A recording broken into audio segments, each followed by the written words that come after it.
My name is Anne Connelly. I'm faculty with Boston University's Questrom School of Business, where I teach blockchain-based business models for social impact.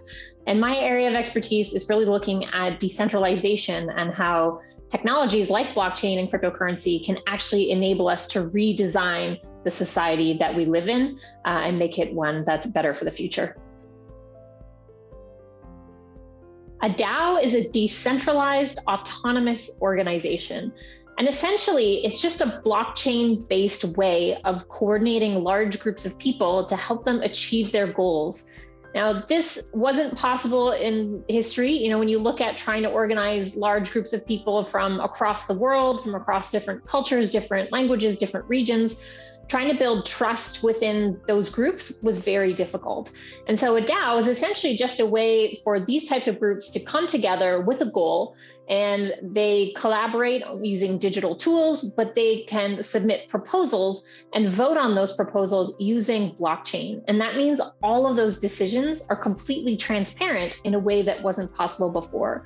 What's also incredible about DAOs is that because they operate using cryptocurrency, all of the financial elements are also completely decentralized and trustworthy, because you would need a certain number of votes within the DAO to actually release cryptocurrency towards any activity that the DAO is pursuing.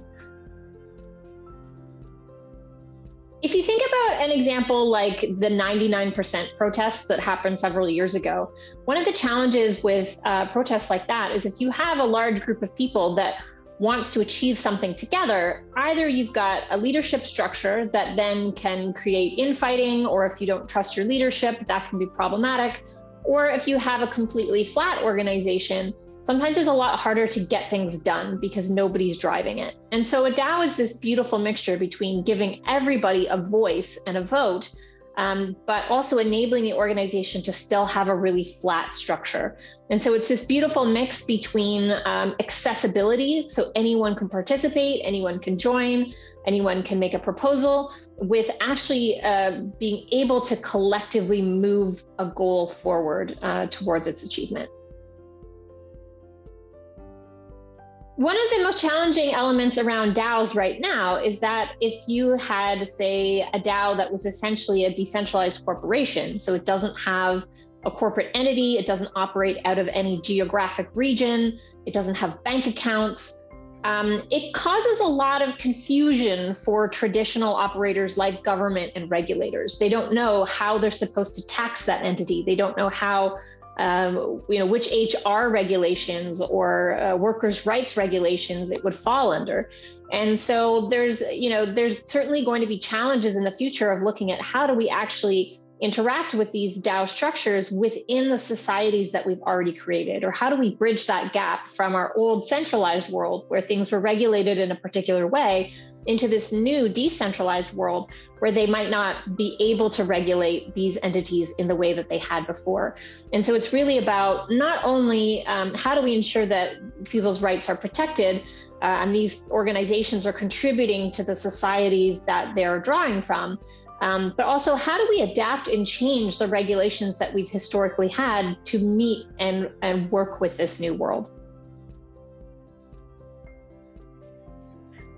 One of my favorite DAOs is the Gitcoin DAO. And this is a collective of individuals and organizations that essentially want to support the creation of public goods, things like open source software and other activities that benefit society as a whole.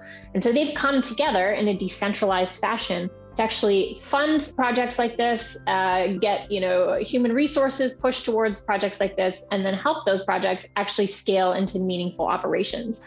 So that's a really exciting one.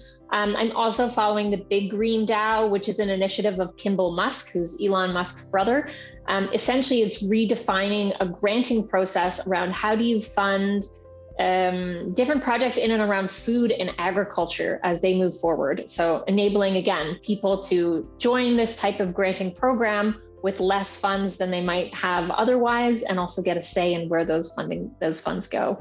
But I'm also very excited about DAOs that are essentially replacing the venture capital model. So looking at like Red DAO, which is a DAO that specifically invests in high fashion NFTs, so non-fungible tokens, these kind of high fashion art pieces. So they recently purchased a jacket that was digitally designed by Dolce & Gabbana. And they bought that for $400,000, and they're hoping the price will go up over time and they'll be able to make a return on that investment collectively.